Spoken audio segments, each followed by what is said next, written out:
After 4 years of war, impoverished, staggering under a colossal debt, bent to the will of a handful of scheming men. Weary, blood-soaked Europe was ready in 1918 to be molded into any shape which would ensure lasting peace. Some innocent people thought that was what the peacemakers were doing at Versailles. But the new boundaries sowed the seeds of new hatreds. From these hatreds, a small band of men, the armament makers, the dealers in death, have reaped a golden harvest. Today, Europe is seething with unsettled controversies and dangerous discontent.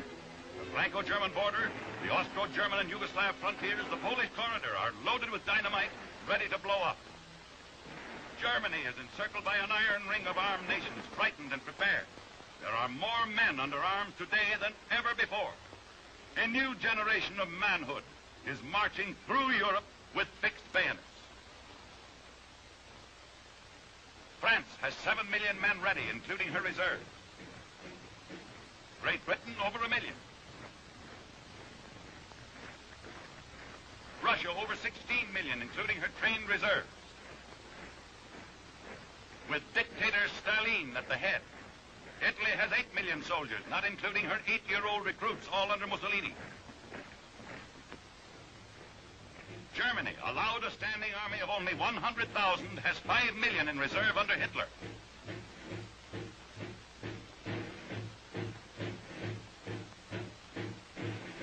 Japan, over 2 million.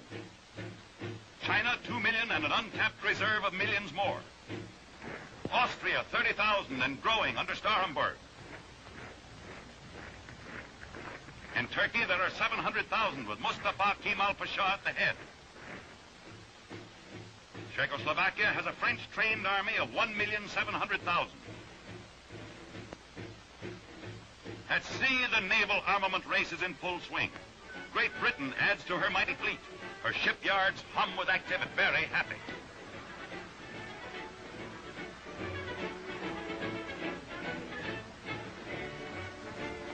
Japanese big Navy men want equality of sea power, and they're out to get it. They'd rather scrap the Washington Treaty than scrap one ship of their fleet. Restricted from launching big battleships, Germany built these 10,000-ton pocket ships. They are faster, more modern, and deadlier than any devised by the larger powers. And the race is on. Here is a continent covered with huge factories making munitions. It's Europe's biggest and most powerful industry. In England, there is Vickers Armstrong, called the stepmother of Parliament, a billion-dollar corporation. Schneider Gruzo in France is the real giant of the armament world, doing a gross business of over 6.5 billion francs annually. In Germany, there is Krupp, a name almost synonymous with munitions. In every country on the continent, dozens of plants working at top speed. Europe's greatest business. Its market is war and the preparation for war. Governments are its customers. Soldiers and civilians, its ultimate consumers.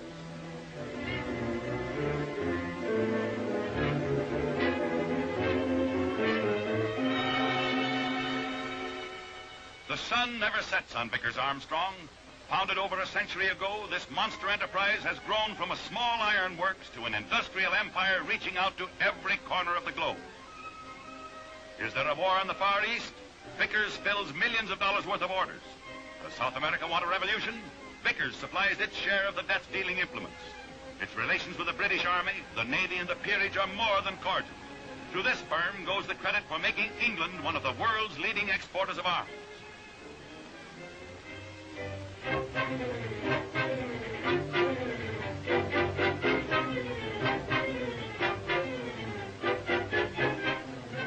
Krupp, under the Treaty of Versailles, was forbidden to make armaments.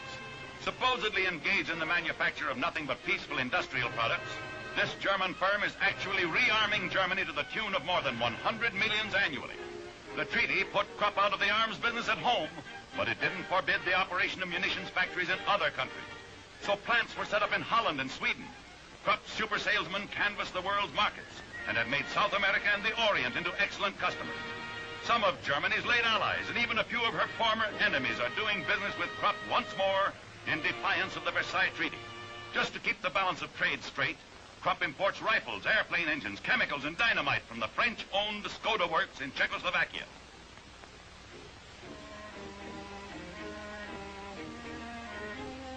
But the most alert munitions boys of them all are Schneider Gruzo. There's no weapon of death this French firm does not make. Airplanes, artillery, submarines, complete battleships. This firm owns banks, mines, railroads, power trusts, cable companies, automobile and chemical factories, ships, and newspapers. Its customers are in every hemisphere, its agents in every country from China to Peru. But France is by far its biggest buyer. Here she modernizes her arms, assembles her gigantic air fleet, builds bigger tanks, and develops her chemical warfare.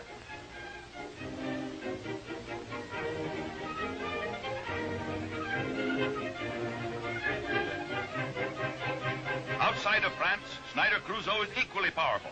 Heading its 230 international subsidiaries is Skoda in Czechoslovakia. Once, Skoda was Austria's great armament factory. Now it supplies Yugoslavia, Spain, Switzerland, South America, and even France, Belgium, and Italy. 40% of its goods are exported. Into every corner of Europe, the armament octopus spreads its tentacles. Genuine brothers in arms they are, an international fraternity, enmeshed in interlocking directorates and working with common capital. Vickers Armstrong and Schneider Gruzo are joint owners of one company. Schneider owns half the shares of Skoda. Krupp owns Bofors of Sweden and has stock in Vickers. All closely related, these munitions magnates work together for a common end. More wars and more profits. Just one happy family.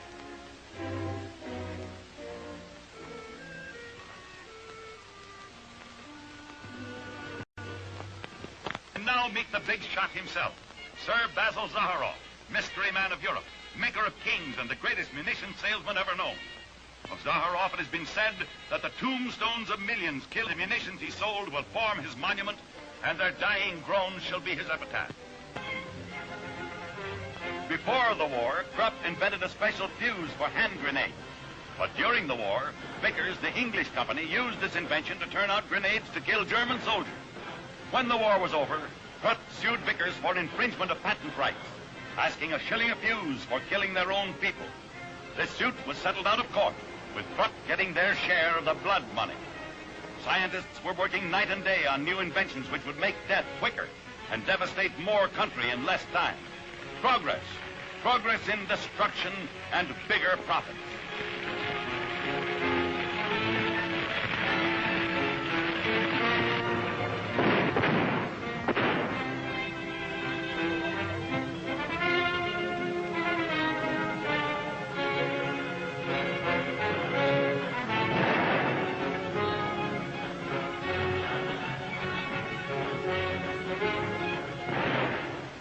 And all this time, while heroes were being made on the battlefields, dead heroes and live ones, a tragic comedy was being played behind the scenes.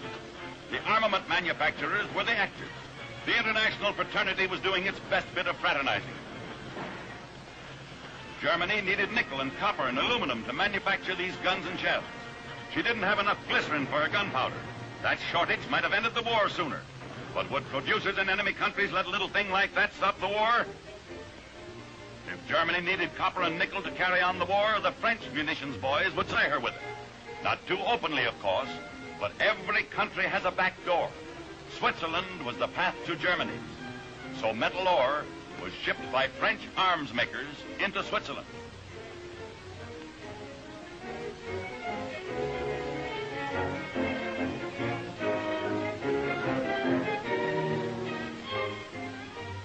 In Switzerland, the French trademarks were replaced by Swiss labels.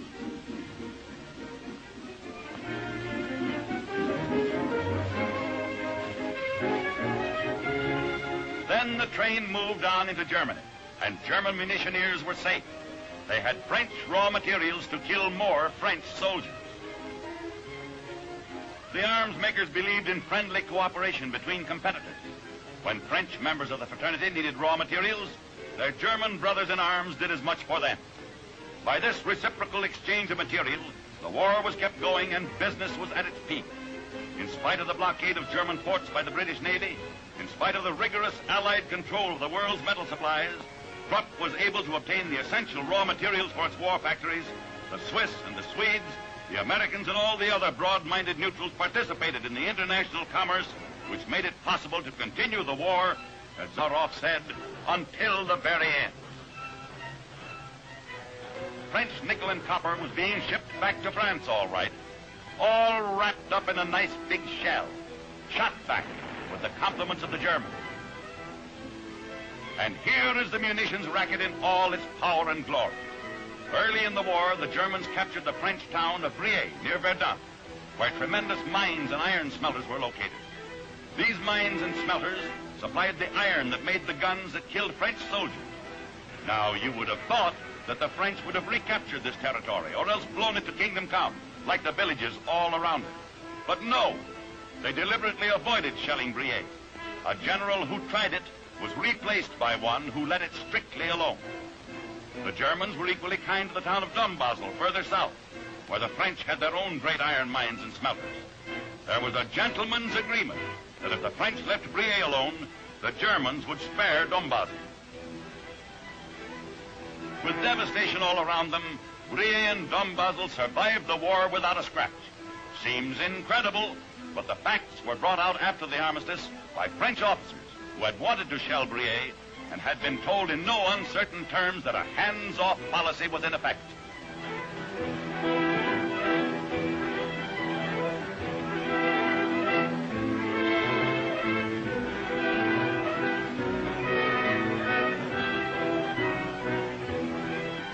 And while men were dying like flies at nearby Verdun, the mines and smelters of Briey were left intact so that the war and the profits might continue.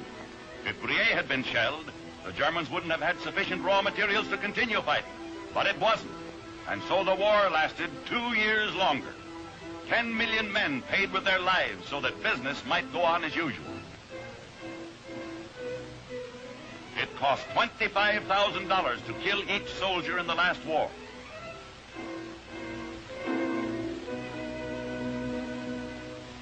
Munitions plants reached a new peak of activity. Profits skyrocketed. In France, in Germany, in England and America, everywhere, amazing fortunes were piled up. The stock exchanges concealed the market value of munition stocks. Profits increased in direct proportion to the ever-growing lists of dead and wounded. Stock prices and casualty lists skyrocketed together. It was a pagan holiday for the dealers in debt.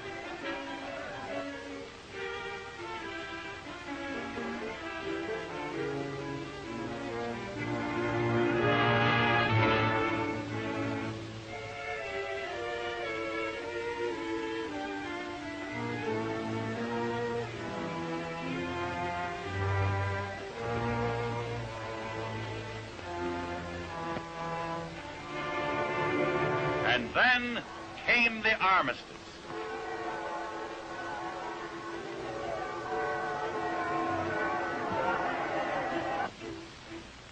The peace conference at Versailles followed. It looked as though with the signing of the Versailles Treaty, this war racket at last was over. What would the poor arms makers do now? They had had a taste of blood, and they shuddered at the prospect of lean days ahead as they watched the peacemakers carve out a new Europe. Maybe their profits would be carved out, too. The arms racketeers need not have been perturbed. At the very time Wilson, Clemenceau, Lloyd George, and the others were drawing up the Versailles Treaty, new wars were breaking out all over the map. The Bolsheviks were the new enemy, and fresh guns were trained on Petrograd and Moscow. First came Admiral Kolchak's offensive, then the wars in Siberia. First Kolchak, then Yudenich, Generals Denikin, and finally Wrangel. All received English, French, and American arms. The Allies were meddling in Russian affairs, financing white armies, north, east, and south, unleashing a new war frenzy. While the Allies talked peace in Paris, a revolution in Hungary brought the Romanians and Hungarians together in another nasty little war. In Poland, Pilsudski's troops were fighting the Red Russians in still another.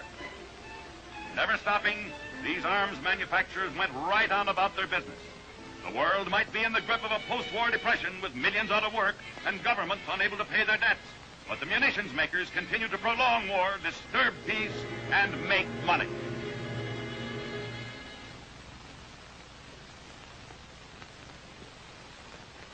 And with them, the gun-making business.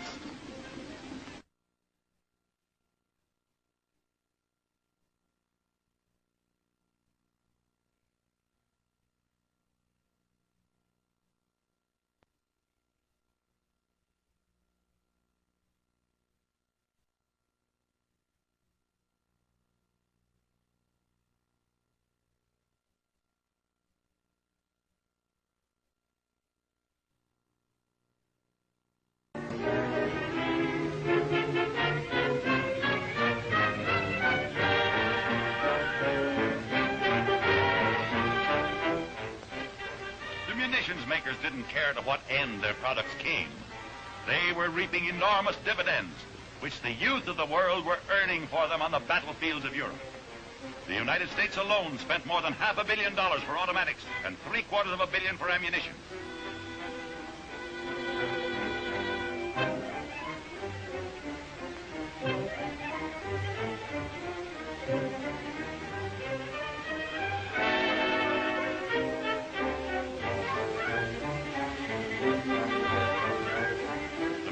Dumps were piled high with hundreds of thousands of $25 rifles and $1,300 bombs. Shells cost $100 an inch, with 10-inch shells selling for $1,000 apiece and 16-inch ones costing $1,600, the annual salary of 3 European white-collar workers.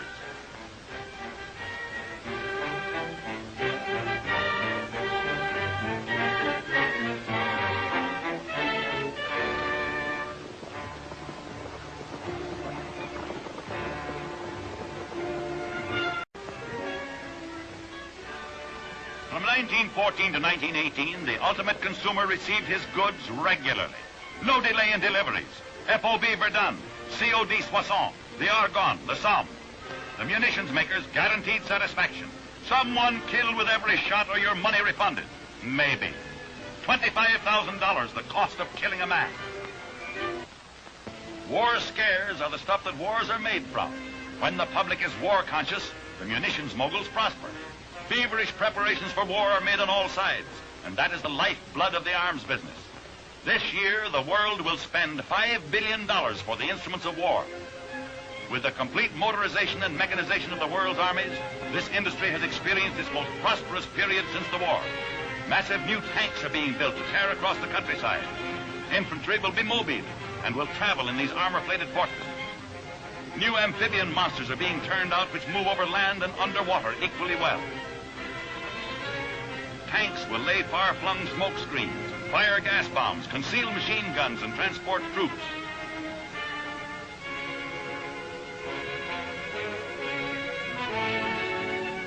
Swift, deadly battleships are ready and in construction. Eternal vigilance may be the price of peace, but the battleship in a peace. Destroyers can be picked up for about $4 million. Armor plate costs the United States government about $500 a ton, 33 1/3% more than Britain pays for her tonnage. Mighty planes rise from great naval airplane carriers, which cost $20 million apiece. The United States leads the world in this type of naval aircraft. In the war, France and her neighbors have taken the lead. Italy's armada of the air is double that of the United States and still growing.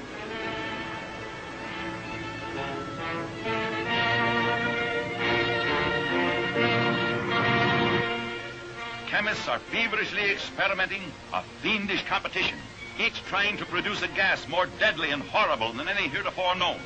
Chemical factories are springing up everywhere, preparing the poisons which will wipe out the civilian front in the next war. It's the masses of the population, not only the soldiers, who will suffer from the next war's chemical output. The populace will live in unremitting terror of terrible lung diseases from germ bombs, of suffocation from chlorine. Gas masks will offer scant protection against these lethal fumes. Tear gases, mustard and lewisite blistering gases, nerve poisoners. There will be blood poisoners, too, and incendiary gases. Gases that degenerate the glands and the brain tissues. Gases that blind and kill and choke. All this endless search for more hideous poisons goes on in spite of a ban on gas warfare which the nations of the world ratified in 1908 and reaffirmed in 1925. The foreign offices and war departments of these countries have evidently failed to get together, for the diplomats forbid the use and manufacture of poison gas, and the warlords continue with this ghastly development. Cities will be starved out as these deadly bombs descend to poison food in huge warehouses, to contaminate drinking water, to destroy everything they touch. Every month, the dealers in death proclaim a deadlier gas. It keeps you war conscious. In the devil's laboratory, the bacteriologists are preparing all manner of playful little germs to inflict horrible diseases on whole cities. Germ bombs in harmless disguises are the newest thing. One of these germ fountain pens could bring the plague to the city of New York. 3 commercial airplanes could infect the metropolis from Coney Island to the Bronx in 3 hours. War hysteria is a legitimate business builder for the munitions moguls, a trade stimulant. Patriotic societies everywhere, in all sincerity, organize preparedness parades and demonstrations.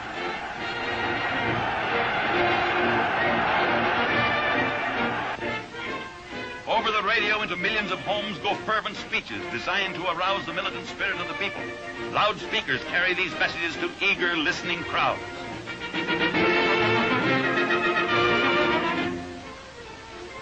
Colorful posters stir the emotions and stampede the nation's youth into a patriotic regimentation under the colors. Passions are inflamed, indignation aroused, patriotism exploited, and the highest of human ideals desecrated by these manipulators of mass hysteria who turn the idealism of a people into inflammatory demands for war.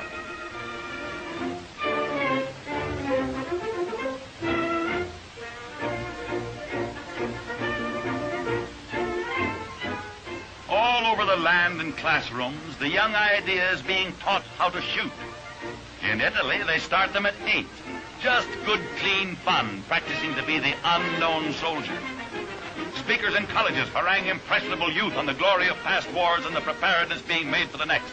Speakers everywhere, turning emotion into hysteria. Green shirts, blue shirts, red shirts, all heralding the swift approach of the war that is to come. Over the wires flash stories of the need of preparation for war. Linotype operators tap out the message of preparedness.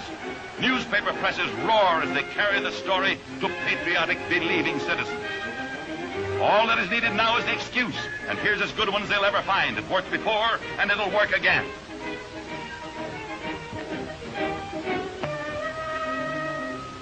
Now, if you can't afford a first-class billion-dollar war and you want something in snappy second-hand slaughter, there are several spots in the heart of New York which will equip you for plain and fancy killing at bargain prices. Bannerman & Sons is one of these outfitters de luxe to those military powers whose dreams of conquest exceed their financial standing. They'll sell you anything from a Civil War pistol to a battleship. Their store is considered one of the world's finest military museums. They also publish an illustrated catalog of 350 pages, which is a masterpiece of pious justification of their trade. Poems and quotations from the Bible are printed alongside of prices for shrapnel and cannon.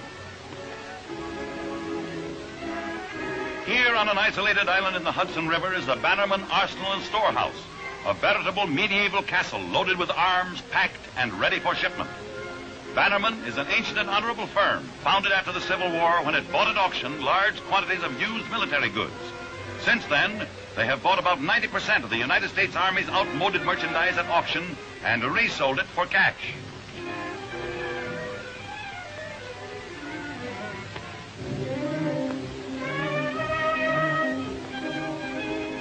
A small but ambitious nation wants a battleship in a hurry. They can't afford to pay $3 or $4 million for a used cruiser, so they buy an old freighter from a junk shop. One of these second-hand dealers in arms gets to work on a complete transformation. When the boat is delivered, it may not resemble the most up-to-date of battleships, but it has a bulletproof vest and can do plenty of damage to the opponent's poor navy, which is of the same origin. Bannerman and others like him are the outfitters for many a small-time war. Small time, in this instance, means any war in which thousands are killed rather than millions. The Rifts in Morocco under Abdel El Krim patronized the French and Spanish junk shops. But the big powers soon discovered that a machine gun in the hand of an Arab is a very unhealthy weapon.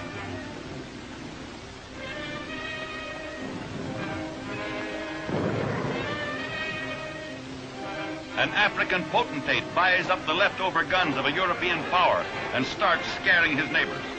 It's amazing how quickly a backward people can learn to manipulate these firearms.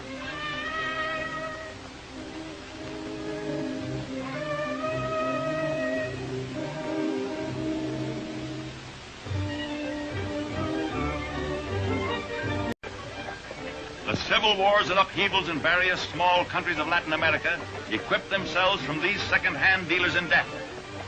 Uniforms for these warriors are often discarded outfits of some army now dead. Antique and ornate ensembles fetch better prices in this commissary. The purveyors of this type of war material do not stop at guns and uniforms. They even sell bugles, rolling kitchens, and medals. They also try to sell shoes, but these armies prefer to go barefoot. Why waste time winding puttees? These comic opera soldiers may look as if they stepped out of Gilbert and Sullivan, but their bayonets are of steel and their bullets of lead. The principal customer for this type of armament is usually some brigand who has turned general, or some general who's become a brigand. Of course, this second-hand arms trade has its share of troubles. It can't always ship its merchandise over the usual routes. Guns are often contraband, and so shipments of munitions must be smuggled. New Orleans is a real center of gun-running operations in the United States, and out of its harbor for many years has sailed a mystery ship, which frequently changes its color and its name, but which is always loaded to the gunwales with a cargo of iron death. There are many fast boats around New York, which load in the dark of night, and then run like bootleggers out beyond the 12-mile limit. Here, they reload their merchandise on regular merchantmen. Once landed at its destination, the cargo, disguised as silks or something equally innocent, is unloaded, and another small-time army is equipped for the job of legalized murder. The Morro Castle disaster, this ship often carried ammunition camouflaged in cases labeled sporting goods. Second-hand guns, when they become too old to be effective, are thrown into the junk heap along with tin cans and old automobiles. And out of these same junk piles are fashioned the implements of slaughter which will be used in the war of tomorrow. It took 10 years to clean the debris of the last war out of the battlefields of Europe. Old shells were salvaged to be refilled and used again. Mutilated shells were saved for the smelters to be cast into new shapes. And more than 500 lives were lost on this job. scraps of iron, and all sorts of junk metals are carefully hoarded to be thrown into blazing furnaces and molded into more armaments. Today, this junk is sold at high prices to many foreign countries whose own supply of metals is low.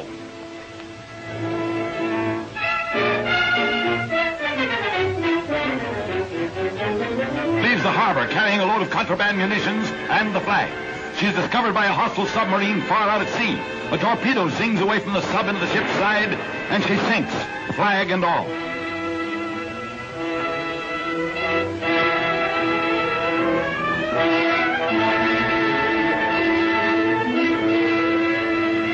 The fierce cry goes up that national honor has been violated. The papers howl war. An emotional populace is lashed into frenzy. And war is declared.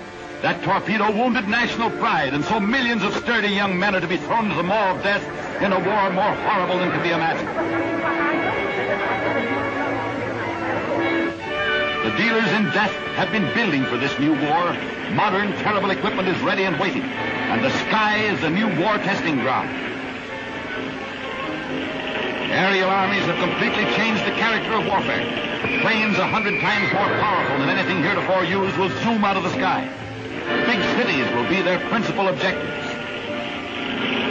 If there aren't enough bombers, mail pilots trained in dropping mail bags will release powerful bombs from converted mail planes. These deadly missiles will swiftly descend to make a gruesome shambles of civilian communities. The sky will be dark with monster planes. Planes so stabilized that landings and takeoffs will be foolproof. Planes controlled by wireless, responsive to the touch of mechanical men miles distant. Planes built to carry heavy loads. A ton of bombs, poison gases, death rays, liquid fire. Long-range anti-aircraft guns will blaze away in a futile attempt to scare off these devils of the air. Thousands of planes equipped with automatic machine guns. Each country's territory divided into aerial wings with a 200-plane squadron for each wing. Swift monsters ready to battle to the death far above the earth. Winged instruments of destruction, they will elude high-powered guns from below. Death-dealing bombs will drop from the skies to lay waste to factories, power stations, railroads, food and supply depots, homes, in a mass murder of civilians. There will be no limit to the territory covered in this next war. An entire continent can be spanned in 10 hours by these winged demons. Nothing can stop them. Nothing is safe from their onslaught. Countryside and city streets will become blazing infernos as thousands of bombs crash in their midst. $2,500 a bomb.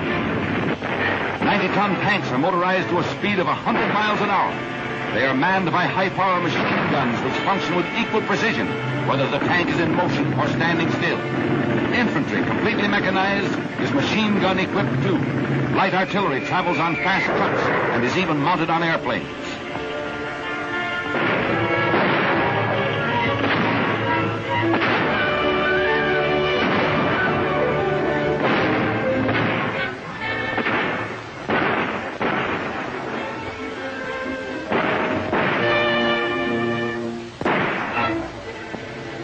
Fighting on the sea will be even more deadly and ruthless.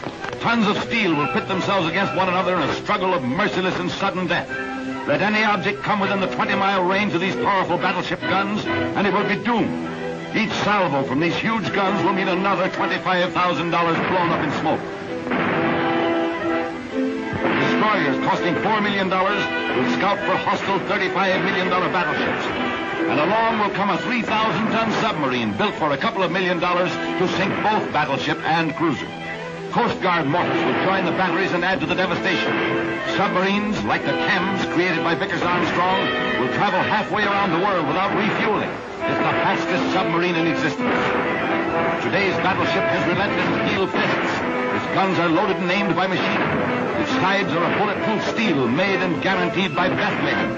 The shells it fires are warranted to pierce any armor. Bethlehem also guarantees that. The only real menace to these impregnable leviathans will be deadly projectiles from huge bombers riding high above. Their iron hulks will be torn into bits by terrific bombers. Nothing will stand up under the aerial onslaught of the future. Fire and devastation will follow in its wake. All vestiges of life will be wiped out. It is doubtful if any will survive to record the horrors of this war.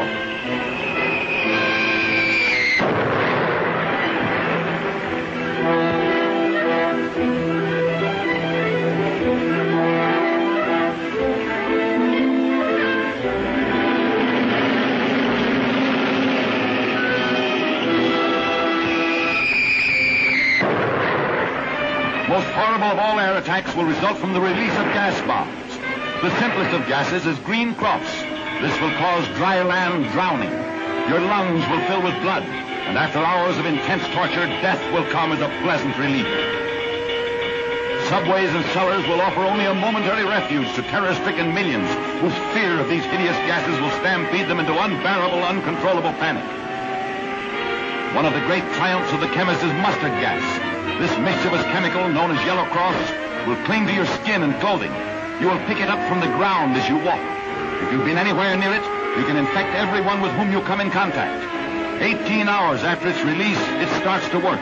All living substance begins to rot away. For weeks and even months, you strangle, and then death comes from suffocation amid horrible convulsions. Blue cross gas penetrates every known gas mask and brings on terrific nausea so that off comes your mask so you can breathe. Then the deadly green cross does the rest. Gruesome as these gases are, they're mild compared to the new German product, ironically known as Red Cross gas. Hideous beyond conception in its effect, it beats the best of all other countries. The United States is at present experimenting on another powerful medium for gassing a helpless populace. Called wind of death, this new gas hits your warm body and explodes, so that if you're not strangulated, you're blown to bits.